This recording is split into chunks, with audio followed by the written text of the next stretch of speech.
लोकप्रिय विधायक समस्तीपुर विधानसभा क्षेत्र के नौजवानों के चहेते, किसान भाइयों के चहेते आएंगे और अपनी बात रखेंगे। और हमारे अंतिम वक्ता भी हैं अख्तरुल इस्लाम साहिब जी, विधायक समस्तीपुर। आज श्री कृष्ण जन्मोत्सव कार्यक्रम के सम्मानित अध्यक्ष जी, संचालक जी, मंच पे बैठे तमाम सम्मानित अतिथि, हम लोग सामने बैठे हमारे अभिभावक इतवारपुर और आसपास के श्री कृष्ण जी के भक्त, सर्वप्रथम मैं कमेटी के लोग को, जितवारपुर के लोग को इस शुभ अवसर पर बहुत बधाई देते हैं। मुझे नहीं लगता कि इतने ताम झाम से और बहुत हर्षोल्लास के साथ उद्घाटन तो पूरे आज जन्मोत्सव पूरी दुनिया में मनाया जा रहा है, केवल भारत में नहीं। श्री कृष्ण जी के भक्त पूरी दुनिया के अधिकांश देशों में हैं और सब लोग मनाते हैं। लेकिन जितवारपुर में समस्तीपुर जिला के कई कोना पे मुझे जाने का साथ यहाँ पर उनको देखते हैं कि 2-2 घंटे तक वो एक तक लगाए यहाँ पर सुनते हैं, बैठते हैं और वक्ता गंदी एक से विद्वान लोग आते हैं, अपने विचारों को रखते हैं। और जब तमाम शिव जी, प्रोफेसर साहब और तमाम विद्वान साथियों ने विस्तार पर बात तो रखी है, संक्षेप में 2 बात कहते हैं मैं समाप्त करूंगा कि जैसा कि वक्ताओं ने बताया कि भाई श्री कृष्ण जी धरती पर जुल्म, अन्याय, अत्याचार, पाप का नाश करने के लिए, जुल्म अत्याचार का नाश करने के लिए वो धरती पे अवतरित हुए और हर युग में अवतरित होने की बात उन्होंने की।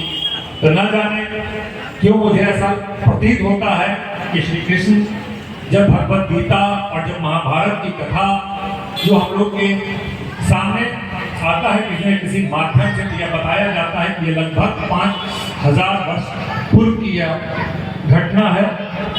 लेकिन उसके बाद भी पूरे विश्व के किस कोना में, किस रूप में वह आए होंगे जिसका ज्ञात हम लोगों को नहीं है। और हम लोग एक रूप में जानते हैं कि भारतवर्ष में श्री कृष्ण के रूप में आए, एक राजा के रूप में आए। लेकिन मुझे लगता है कि वो दुनिया के विभिन्न राष्ट्रों में आए होंगे, विभिन्न देशों में आए होंगे और जहां भी जुल्म, अन्याय, अत्याचार हुआ होगा उसको नाश किए होंगे और एक सही रास्ता, सत्य का मार्ग बताने का उन्होंने काम किया होगा।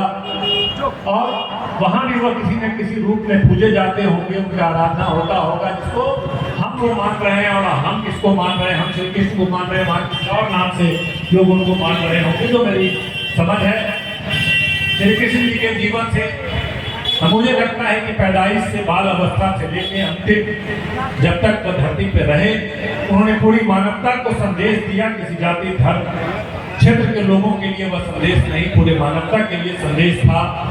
जिस तरह हम लोग देखते हैं कि श्री कृष्ण जी मित्रता पढ़ लीजिए तो मित्रता किस तरह निभाते हैं कि जिस तरह बाल अवस्था में हम लोग 2-4 मित्र होते हैं, 10 मित्र होते हैं, स्कूल में पढ़ते हैं, खेलते हैं, कूदते हैं, उसमें से कोई निकल करके अफसर बन जाता है, कोई डॉक्टर बन जाता है, कोई बड़ा बिजनेसमैन बन जाता है। उसी में से कोई मित्र है जो बेचारा कमजोर है, वो नहीं पढ़ पाया, वो पान का दुकान खोल लेता है। तो उसी का उन्होंने एक संदेश दिया कि उनका एक बाल अवस्था में मित्र सुदामा हुआ करते थे, जो साथ में खेला कूदा करते थे। बहुत दिनों के बाद, कई दशकों के बाद जब ये राजा थे तो वो बहुत खाता हाल लेता, खाने का मोहताज था।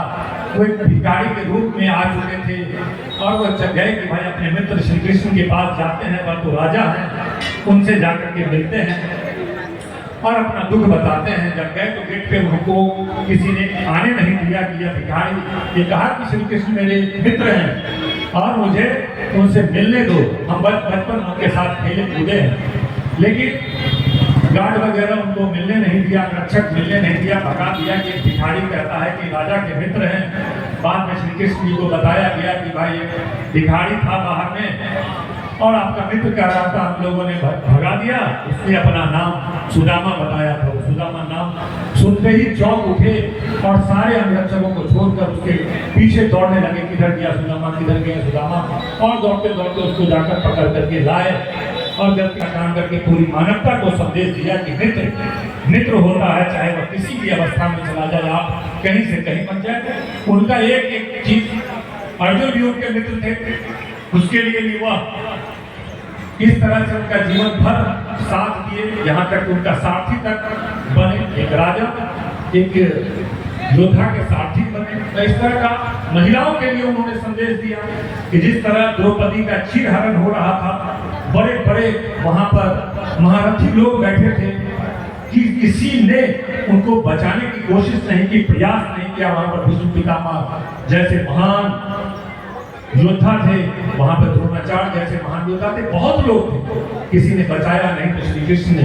एक महिला की चीरहरण होने से बचाकर पूरी मानवता को संदेश दिया कि महिला किसी भी रूप में हो, किसी भी समाज की हो, किसी भी परिवार की हो, चाहे दुश्मन की ही परिवार की महिला क्यों न हो, उसका सम्मान होना चाहिए।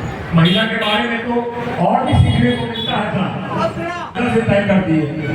और श्री कृष्ण जी यह जानते थे कि मेरी बहन सुभद्रा अर्जुन से प्रेम करती है, और उन्होंने धीरे से उसको कहा कि तुम जाओ उससे विवाह करो। अपने आप में यह संदेश था कि अपनी बेटी, अपनी बहन को जबरदस्ती किसी धनवान आदमी के पल्लों में नहीं बांध देना चाहिए, बल्कि उसकी इच्छा जानने की कोशिश करनी चाहिए, उसको समझने की कोशिश करनी चाहिए। तो मुझे लगता है कि वो महिला के सम्मान पर एक बात और याद आता है कि जब महाभारत का युद्ध समाप्त हो गया और जब श्री कृष्ण गांधारी आवेश में थी, क्रोध में थी, उनके तमाम 100 पुत्र की मौत हो चुकी थी, वह आवेश में आकर वह यह मानती थी, उसकी मान्यता थी कि श्री कृष्ण चाहते तो यह न होता, वह चाहते तो मेरा पुत्र जिंदा रहता। वह आवेश में आकर के उनको श्राप देती है कि जिस तरह से मेरे कुल का नाश हुआ, आपके भी कुल का नाश इसी तरह होगा।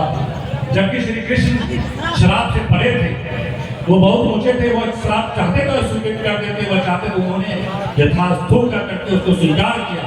एक महिला के सम्मान में एक माँ जिसके 100 पुत्र चले गए, वह बहुत आहत होकर के हमको श्राप दे रही है, तो स्वीकार उसको कर दिया और सोचा कि जब दुनिया से हम जाएंगे तो इसकी भी इच्छा पूरी हो जाए, क्योंकि एक माँ यह हमको श्राप दे रही है। तो इस तरह से लगता है कि एक महिला और तमाम लोगों के दर्द को वह समझना, जानना, इस तरह उनके बारे में तमाम लोगों के लिए एक उनका जीवन एक संदेश की तरह रहा। और एक साधारण जीवन भी, जब एक राजा को किस तरह से जीवन गुजारना चाहिए, और कभी जरूरत पड़े तो जिस तरह बताया कि कभी दूत बनकर के शांति के लिए चले गए, कभी साथी बनकर के युद्ध में चले गए, तो एक हर तरह का जीवन जी करके उन्होंने दिखाया। हम लोग भी विभिन्न पदों पर, विभिन्न जगहों पर रहते हैं, लेकिन सही कहा लोगों ने कि भाई पांडव की तरफ से भी सेना थी, तो वो तो निर्दोष लोग थे और लाखों लोग निर्दोष पड़े, आखिर इसका जिम्मेदार कौन, यह भी पूछा जाएगा। हो सकता है यह आरोप धृतराष्ट्र पर लगे कि धृतराष्ट्र ने पद के लोग में, पुत्र के प्रेम में इतना बड़ा महायुद्ध करवा दिया, महाभारत करवा दिया। दूसरा दुर्योधन पे लग सकता है कि वह अहंकारी था, वह घमंडी था, वह पूरे हस्तिनापुर का राजा बनने के लिए उसने ऐसा किया। इन्हीं पे नहीं लग सकता है, बहुत लोगों पे लग सकता है। द्रौपदी पे लग सकता है कि द्रौपदी ने दुर्योधन का अपमान किया, अंधा का बेटा अंधा कहा, इनको आवेश आया, इन्होंने चिढ़ में ऐसी व्यवस्था की कि उसका चीरहरण करके उसका बदला लेना चाहा, जिसके कारण उन्होंने अपनी बाल खोल करके कहा कि जब तक इसका वध नहीं होगा, प्रेरित किया पांडवों को उस युद्ध के करवाए। वह कौरवों को प्रेरित करता था, क्योंकि वो चाहते थे कि सबसे धनुर्धर हम हैं कि अर्जुन है, क्या सवाल विश्व के सामने है। तो वह कभी युद्ध को रोकने का प्रयास न करके मित्रता निभाने के नाम पर वह युद्ध को एक तरफ थोड़ा बढ़ाते रहे। कौन दोषी है, इसका जवाब सबको देना पड़ेगा। जितने लोग थे, पितामह से भी सवाल होगा कि आप इतने बड़े महान विद्वान व्यक्ति, इतने महान शक्तिशाली थे, आपके रहते कैसे इतना बड़ा महायुद्ध हो गया।